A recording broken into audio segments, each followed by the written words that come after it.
નમસ્કાર મિત્રો, એજ્યુકેશન જીબીમાં તમારું સ્વાગત છે. જો તમને મારો આજનો આ વિડીયો ગમે તો વિડીયોને લાઇક કરજો, શેર કરજો અને ચેનલને સબસ્ક્રાઇબ કરજો, જેથી આવનારા નવા વિડીયોનું નોટિફિકેશન તમને મળતું રહે. તો ચાલો જોઈએ ધોરણ 5 ગણિત વિષયના એકમ નંબર 12 સ્માર્ટ ચાર્ટ્સ. ચી ચી મેવ મેવ. યામિનીએ પ્રાણીઓ અને પક્ષીઓ પર પ્રોજેક્ટ કાર્ય કર્યું. તેણે તેના વર્ગના પ્રત્યેક વિદ્યાર્થીને તેમને ગમતા પાલતુ પ્રાણી વિશે પૂછ્યું. તેણે દરેકના ઉત્તરની નોંધ માટે આવૃત્તિ ચિહ્ન એટલે કે ટેલી માર્કનો ઉપયોગ કર્યો. ઉદાહરણ તરીકે, જો કોઈ વિદ્યાર્થીએ બિલાડી કહ્યું હોય તો તેણે કોષ્ટકમાં બિલાડીની સામે એક રેખા, આમ એક ઊભી રેખા ખેંચી. જ્યારે કોઈ બીજો વિદ્યાર્થી ફરીથી બિલાડી કહે તો તેણે તેમાં એક લીટી ઉમેરી એટલે કે બીજી એક આડી લીટી ઉમેરી એટલે કે 2 બિલાડીઓ, અને આ રીતે 4 લીટીઓ અને એક વચ્ચે આડી ત્રાંસી લીટી એટલે કે 5 બિલાડીઓ. અહીંયા તમે જોઈ શકો છો કે ઊભી લીટી, આડી લીટી, ફરીથી ઊભી લીટી અને આડી લીટી અને વચ્ચે એક ત્રાંસી લીટી એટલે કે 5 બિલાડીઓ. તે બધામાં 24 વિદ્યાર્થીઓ તેમનું પાલતુ પ્રાણી બિલાડી કહ્યું. યામિનીને કોષ્ટક પૂર્ણ કરવામાં મદદ કરો. તો અહીંયા કોષ્ટક આપેલું છે. તો અહીંયા પ્રાણીઓના નામ છે બિલાડી, કૂતરો, સસલા, ગાય, પોપટ, બકરી અને ખિસકોલી. હવે અહીંયા આવૃત્તિ ચિહ્નો આપેલા છે અને સામે સંખ્યા લખવાની છે. તો અહીંયા આવૃત્તિ ચિહ્નો આપેલા છે. તમે અહીંયા જોઈ શકો છો કે અહીંયા જે આ ચિત્ર છે એ 5ની સંખ્યા દર્શાવે છે, એટલે કે ચોરસ અને વચ્ચે એક ત્રાંસી લીટી એટલે કે 5ની સંખ્યા બતાવે છે. તો આવા આપણે ગણીએ તો 1, 2, 3 અને 4 ખાના છે, એટલે કે 4 પંચા 20, 20 અને આ છે એ 4 છે, તો 20 ને 4 24 થાય છે. તો બિલાડીની સંખ્યા છે એ 24 થઈ. હવે આપણે કૂતરાની સંખ્યા ગણીએ તો કૂતરો છે એ 1, 2, 3, 4, 5 અને 6. તો 6 પંચા 30, 30 અને આ 2 એટલે કે 32. તો કૂતરાની સંખ્યા એ 32 છે. પછી સસલા, તો સસલા એ 5 ને 5 10 છે. પછી ગાય છે એ 5, 5, 5, 10, 10 ને 5 15, 15 ને 5 20, 20 ને આ 2 22. પોપટ છે 5, 5 ને આ 3 8. બકરી છે 5, 5 ને 5 10, 10 ને 5 15, 15 ને 5 20. અને ખિસકોલી છે એ 5, 5 ને 5 10, 10 ને 5 15. હવે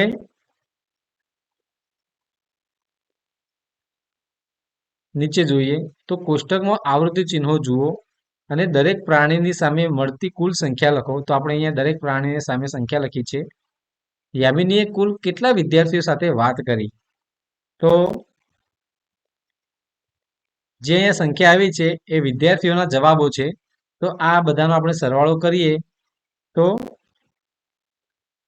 131 વિદ્યાર્થીઓ સાથે એને વાત કરી. પછી નીચે છે કે આ કોષ્ટકમાં સૌથી વધુ ગમતું હોય તેવું પાલતુ પ્રાણી કયું છે? તો અહીંયા આ કોષ્ટકમાંથી તમને જે પાલતુ પ્રાણી સૌથી વધારે ગમતું હોય એનું નામ તમારે અહીંયા લખવાનું છે. તો આપણે અહીંયા લખીશું કે કૂતરો. તમને કયું પાલતુ પ્રાણી રાખવું ગમે? તો મને કૂતરો રાખવો ગમે. તેનું નામ તમે શું રાખો? તો તેનું નામ આપણે શેરું રાખીએ. બીજા કયા પ્રાણીઓને ઘરમાં રાખી શકાય તે અંગે ચર્ચા કરો. તો બીજા પ્રાણીઓમાં સસલું, બિલાડી, પોપટ, ગાય, બકરી, ઘોડો જેવા પ્રાણીઓને ઘરમાં રાખી શકાય.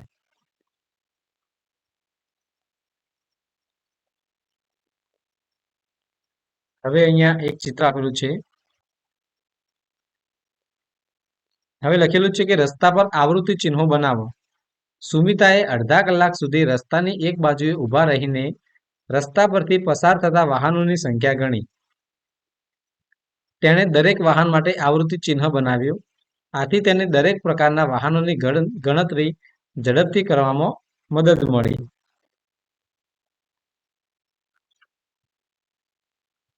તો અહીંયા કોષ્ટક આપેલું છે.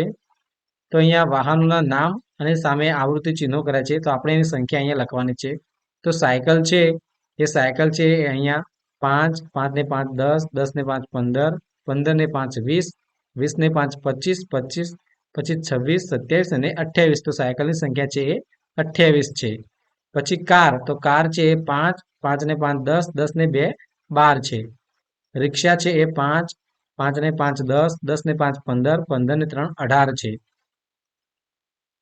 બસ છે એ 5, 10 અને 15 છે. જ્યારે પેડલ રિક્ષા છે એ 5, 10, 15, 20 અને 4 24ની સંખ્યામાં છે. ખટારો છે એ 5 ને 1 6 છે.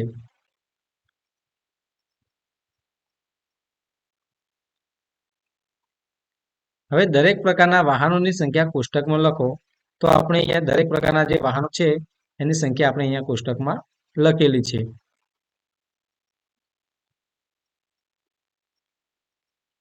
સુમિતાએ અડધા કલાકમાં રસ્તા પર કુલ કેટલા વાહનો જોયા? તો જે ઉપર વાહનોની સંખ્યા આપણે લખીએ એ બધા જ વાહનોનો આપણે સરવાળો કરીએ. આ વાહનોનો આપણે અહીંયા સરવાળો કરીશું નીચે. તો 103 વાહનો જોયા. હવે ખટારાની સંખ્યા કરતા રિક્ષાની સંખ્યા 3 ગણી છે. સાચું કે ખોટું? તો આપણે ખટારાની અને રિક્ષાની સંખ્યા જોઈએ. તો અહીંયા તમે જોઈ શકો છો કે ખટારાની સંખ્યા છે એ 6 છે. જ્યારે રિક્ષા છે એ 18 છે. એટલે કે 6 તરી 18. તો તે 3 ગણી છે. એટલે કે આ વિધાન છે એ સાચું છે. બીજા 7 ખટારા તથા 2 બસ માટે આવૃત્તિ ચિહ્નો મૂકો. તો અહીંયા આપણે ખટારા માટે 7ની સંખ્યામાં આવૃત્તિ ચિહ્નો મૂકેલા છે અને બસ માટે 2ની સંખ્યામાં આવૃત્તિ ચિહ્નો મૂકેલા છે. હવે નીચે આપેલું છે કે જાતે કરો. તમારી સોસાયટીનો એક આંટો લગાવો. તેમાં તમે કેટલા વિવિધ પ્રકારના વૃક્ષ જોયા તે શોધી કાઢો. શું તમે તેના નામ જાણો છો? તમે તેના ચિત્રો બનાવી શકશો? વિવિધ પ્રકારના વૃક્ષોની સંખ્યા નોંધવા માટે આવૃત્તિ ચિહ્નોનો ઉપયોગ કરો. હવે છે મદદગાર હાથ. પર્યાવરણના તાસમાં શિક્ષકે વિદ્યાર્થીઓને પૂછ્યું કે તેઓ તેમના માતા પિતાને ઘરના કોઈ કામમાં મદદ કરે છે. તેના વિવિધ ઉત્તરો મળ્યા. વિદ્યાર્થીઓ તેઓ જે કામમાં માતા પિતાને મદદ કરતા હતા તે કામના નામ લખ્યા. શિક્ષકે ઉત્તરોને એકઠા કરીને કોષ્ટક બનાવ્યું. હવે નીચે કોષ્ટક આવેલું છે. તો ઘરના કામો મહત્તમ મદદ અને વિદ્યાર્થીઓની સંખ્યા. તો બજારે જવું તો 47 વિદ્યાર્થીઓ, વાસણ સાફ કરવા એમાં 15 વિદ્યાર્થીઓ, કપડાં ધોવા એમાં 3 વિદ્યાર્થીઓ, ખાવાનું બનાવવું અને પીરસવામાં 25 વિદ્યાર્થીઓ, ઘરની સફાઈ કરવામાં 10 વિદ્યાર્થીઓ, માતા પિતાને મદદ કરતા કુલ વિદ્યાર્થીઓ. તો આ બધાનો આપણે સરવાળો કરીએ તો કુલ વિદ્યાર્થીઓ એ 100 થશે.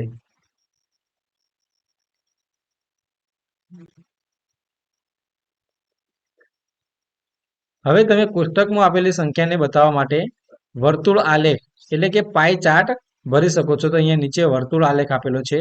આ વર્તુળ આલેખ છે આપણે ભરવાનો છે. તો જુઓ અને શોધી કાઢો. ખાવાનું બનાવવા અને પીરસવામાં મદદ કરતા વિદ્યાર્થીઓની સંખ્યા. તો ખાવાનું બનાવવા અને પીરસવામાં મદદ કરતા વિદ્યાર્થીઓની સંખ્યાથી એ 25 છે. તો એ કુલ વિદ્યાર્થીઓમાંથી ત્રીજા ભાગના વિદ્યાર્થીઓ છે, કુલ વિદ્યાર્થીઓમાંથી અડધા ભાગના વિદ્યાર્થીઓ છે કે કુલ વિદ્યાર્થીઓમાંથી ચોથા ભાગના વિદ્યાર્થીઓ છે? તો એ કુલ વિદ્યાર્થીઓમાંથી ચોથા ભાગના વિદ્યાર્થીઓ છે.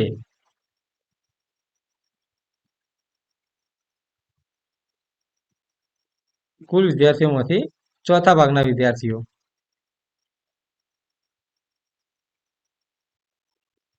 હવે આપણે અહીંયા પાઈ ચાર્ટ ભરેલો છે. અહીંયા તો આ રીતે પાઈ ચાર્ટ આપણે ભરવાનો છે. જેમ કે બજારે જવું એમાં 47 વિદ્યાર્થીઓ, કપડાં ધોવા એમાં 3 વિદ્યાર્થીઓ, ખાવાનું બનાવવું અને પીરસવું એમાં 25 વિદ્યાર્થીઓ, વાસણ સાફ કરવા એમાં 15 વિદ્યાર્થીઓ અને ઘરની સફાઈ કરવી એમાં 10 વિદ્યાર્થીઓ. હવે મહાવરો આપેલો છે કે શાળા સમય પછી તમારા 10 મિત્રોને પૂછો કે શાળા છૂટ્યા પછીના સમયમાં તેઓને શું કરવું સૌથી વધુ પસંદ છે? તો શાળાના સમય પછી તેઓને શું કરવું પસંદ છે? તો અહીંયા ટીવી જોવી, તો 10 વિદ્યાર્થીઓને ટીવી જોવી પસંદ છે. ફૂટબોલ રમવું તો 25 વિદ્યાર્થીઓ, વાર્તાની ચોપડી વાંચવી તો 20 વિદ્યાર્થીઓ, ગૃહ કાર્ય કરવું તો 15 વિદ્યાર્થીઓ, ક્રિકેટ રમવું તો 5 વિદ્યાર્થીઓ, મોબાઈલ જોવો તો 10 વિદ્યાર્થીઓ. હવે જાહેરાત. રાગિણીને ટીવી પર કાર્ટૂન જોવું ગમે છે. એક દિવસ તેને કાર્યક્રમની વચ્ચે આવતી જાહેરાતો ગણવાનો વિચાર આવ્યો. તેણે શોધ્યું કે દરેક વિરામ વખતે 14 જાહેરાતો આવે છે. તેમાંથી 10 જેટલી જાહેરાતોમાં બાળકો અભિનય કરે છે. હવે તમે વિચારો કે આટલી બધી જાહેરાતોમાં બાળકો શા માટે અભિનય કરે છે? તો આ તમારે વિચારવાનું છે.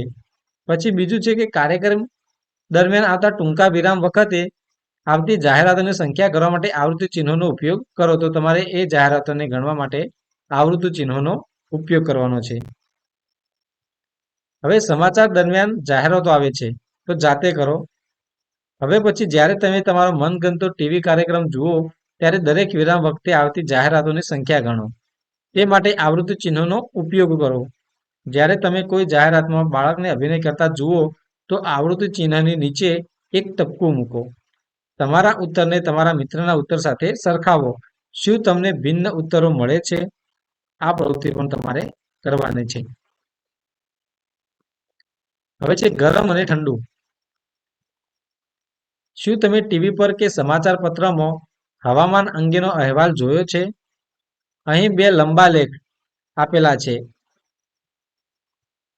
તેઓ 4 શહેરોના મહત્તમ તાપમાન બતાવે છે, જે 2 ભિન્ન ભિન્ન દિવસે લીધેલા તાપમાન છે. આ 4 શહેરોના નામ દિલ્હી, શિમલા, બેંગાલુરુ અને જેસલમેર છે. તો અહીંયા 1 જૂનના રોજ 4 શહેરોનું તાપમાન અને 1 ડિસેમ્બરના રોજ 4 શહેરોનું તાપમાન અહીંયા આપેલું છે. તો આ જે લંબાલેખ છે એના પરથી આપણે નીચેના પ્રશ્નોના જવાબ આપવાના છે. તો પહેલો છે કે 1 જૂનના રોજ 1 જૂનના રોજ કયું શહેર સૌથી વધુ ગરમ છે? તો આપણે જૂન મહિનાનો જે આ લંબાલેખ જોઈએ તો એની અંદર તમે જોઈ શકો છો કે જેસલમેર છે એ સૌથી વધુ ગરમ છે, 38°C. બીજું છે 1 ડિસેમ્બરના રોજ કયું શહેર સૌથી વધુ ઠંડુ છે? તો અહીંયા 1 ડિસેમ્બરના રોજ આપણે અહીંયા જોઈએ તો શિમલા છે એ 10°C જેટલું ઠંડુ છે. એનું તાપમાન છે એ 10°C છે. ત્રીજું છે 1 જૂન અને 1 ડિસેમ્બર આ 2 દિવસોએ કયા શહેરના તાપમાનમાં ઓછો ફેરફાર છે? તો અહીંયા જોઈ શકો છો કે બેંગાલુરુ છે એના તાપમાનમાં ખૂબ જ ઓછો ફેરફાર છે.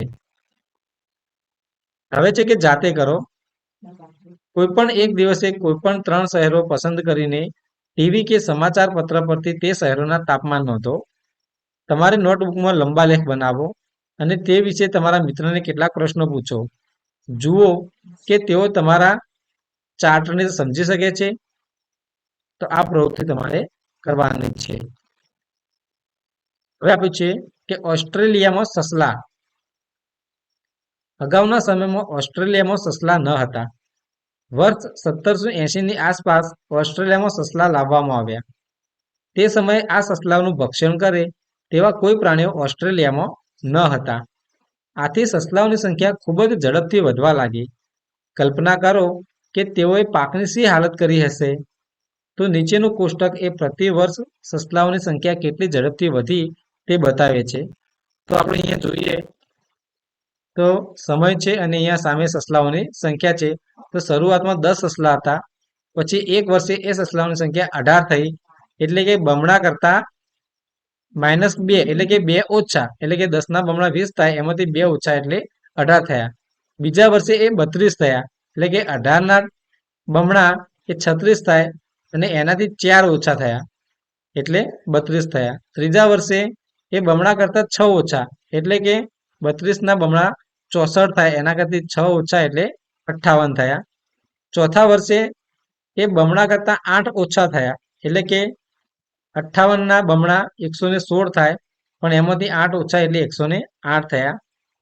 પછી પાંચમા વર્ષે એ બમણા કરતા 10 ઓછા એટલે કે 108ના બમણા 216 થાય તો એના 10 ઓછા એટલે 206 થયા. જ્યારે છઠ્ઠા વર્ષે એ બમણા કરતા 12 ઓછા થયા એટલે કે 206ના બમણા એ 412 થાય પણ 12 ઓછા એટલે કે 400 થયા. તો અહીંયા તમે સસલાઓની સંખ્યા જે રીતે વધી એની પેટર્ન આપણે અહીંયા જોઈ શકીએ છીએ કે -2 4 -6 -8 -10 અને -12. તો આ રીતે સસલાઓની સંખ્યા વધી. હવે પ્રશ્ન 1 છે કે દરેક વર્ષ પછી સસલાઓની સંખ્યા ખાલી જગ્યા હતી, તો દરેક વર્ષ પછી સસલાઓની સંખ્યા એ પાછળના વર્ષની સંખ્યાના બમણા કરતા થોડીક ઓછી હતી. બીજો પ્રશ્ન છે 6 વર્ષના અંતે સસલાઓની સંખ્યા ખાલી જગ્યાની નજીક છે, તો 6 વર્ષની અંતે સસલાઓની સંખ્યા એ 400 ની નજીક છે. ત્રીજો પ્રશ્ન છે કે કેટલા વર્ષ પછી સસલાઓની સંખ્યા 1000 ને પાર કરી જશે, તો 8 વર્ષ પછી સસલાઓની સંખ્યા એ 1000 ને પાર કરી જશે. હવે પરિવાર વૃક્ષ આપેલું છે એટલે કે ફેમિલી ટ્રી. માધવ તેના માતા પિતા સાથે લગ્નમાં ગયો. તે ત્યાં ઘણા બધા સંબંધીઓને મળ્યો, પરંતુ તે સંબંધીને ઓળખતો નથી. તે તેની મમ્મીના દાદાજીને મળ્યો, પરંતુ તેણે જાણ્યું કે તેની મમ્મીના દાદીમાં જીવિત નથી. તેણે જાણ્યું કે તેની દાદીના માતા હજુ જીવિત છે અને તેમની ઉંમર 100 વર્ષ કરતાં પણ વધુ છે. માધવ વ્યાકુળ થઈ ગયો. તે તેની મમ્મીની દાદીમાના માતાજી વિશે તો કલ્પના પણ કરી શકતો ન હતો. આથી માધવની મમ્મીએ માધવ માટે એક પરિવાર વૃક્ષ બનાવ્યું. તો અહીંયા એક પરિવાર વૃક્ષ આપેલું છે. તો અહીંયા નીચે છે એ માધવ છે, એ પ્રથમ પેઢી છે. પછી છે માધવના માતા અને માધવની માતા અને માધવના પિતા અહીંયા આપેલા છે. પછી અહીંયા છે માધવની જે માતા છે શોભના, તો શોભનાના પિતા અને શોભનાની માતા છે. એ રીતે પરિવાર વૃક્ષ છે એ અહીંયા 5મી પેઢી સુધી અહીંયા આપેલું છે.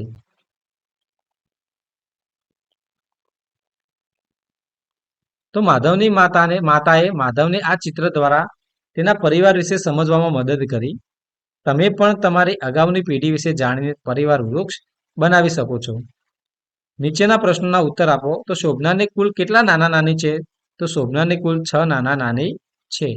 માધવને કુલ કેટલા વડ નાના નાની છે, તો 8 વડ નાના નાની છે. આ પરિવારની 7મી પેઢીમાં કેટલા વડીલો હશે? જો માધવ આ પરિવાર વૃક્ષને આગળ વધારે તો કેટલામી પેઢીમાં 128 વડીલો હશે? તો આ પ્રશ્નો તમારે કરવાના છે. હવે આપેલું છે કે છોડની વૃદ્ધિનું કોષ્ટક. અમિતે મગના કેટલાક દાણા જમીનમાં નાખ્યા. પ્રથમ 4 દિવસમાં છોડની ઊંચાઈ 1.4 સેન્ટીમીટર વધી. ત્યાર પછી તે ખૂબ જ ઝડપથી વધવા લાગ્યો. અમિત દર 4 દિવસ પછી છોડની ઊંચાઈ માપે છે અને ચાર્ટમાં ટપકું મૂકે છે. ઉદાહરણ તરીકે જો આપણે ચોથા દિવસે કરેલ ટપકાની નિશાની જોઈએ તો માલુમ પડશે કે છોડની ઊંચાઈ 1.4 સેન્ટીમીટર છે. હવે દરેક ટપકા આગળની ઊંચાઈ સેમીમાં જુઓ અને કોષ્ટકમાંથી તપાસો કે ટપકા યોગ્ય સ્થાને કરેલ છે કે નહીં. તો અહીંયા દિવસ અને સામે છોડની ઊંચાઈ સેન્ટીમીટરમાં લખેલી છે. તો આપણે અહીંયા જોઈએ કોષ્ટક, તો જે અહીંયા જે આલેખ આપેલું છે તો એની અંદર અહીંયા મૂકેલા છે. આ ટપકા છે એ યોગ્ય સ્થાને છે કે નહીં એ આપણે અહીંયા જોવાનું છે. તો આ બધા જે ટપકા છે એ દિવસ અને છોડની ઊંચાઈ પ્રમાણે યોગ્ય સ્થાને મૂકેલા છે. હવે પ્રશ્નો આપેલા છે કે વૃદ્ધિ કોષ્ટક પરથી શોધી કાઢો કયા દિવસો દરમિયાન છોડની ઊંચાઈમાં વધુમાં વધુ ફેરફાર છે. તો 4 થી 8 દિવસો દરમિયાન છોડના વૃક્ષની ઊંચાઈમાં વધુમાં વધુ ફેરફાર છે. બીજો પ્રશ્ન છે કે 14મા દિવસે આ છોડની ઊંચાઈ કેટલી હશે, અનુમાન કરો. તો આપણે અહીંયા ઉપર જોઈએ કોષ્ટકમાં, તો 12મા દિવસે 9.5 હતી અને 16મા દિવસે 10.2 હતી. એટલે કે 14મા દિવસે 9.5 અને 10.2 ના વચ્ચે હોવી જોઈએ. તો અહીંયા 9.9 સેન્ટીમીટર આવશે. શું છોડ હંમેશા વધતો જ રહેશે? 100મા દિવસે તે છોડની ઊંચાઈ કેટલી હશે, અંદાજ લગાવો. તો આ તમારે અહીંયા અંદાજ લગાવવાનો છે. જો મિત્રો તમને મારો આજનો આ વિડીયો ગમ્યો હોય તો વિડીયોને લાઈક કરજો, શેર કરજો અને ચેનલને સબસ્ક્રાઇબ કરજો, જેથી આવનારા નવા વિડીયોનું નોટિફિકેશન તરત જ તમને મળતું રહે.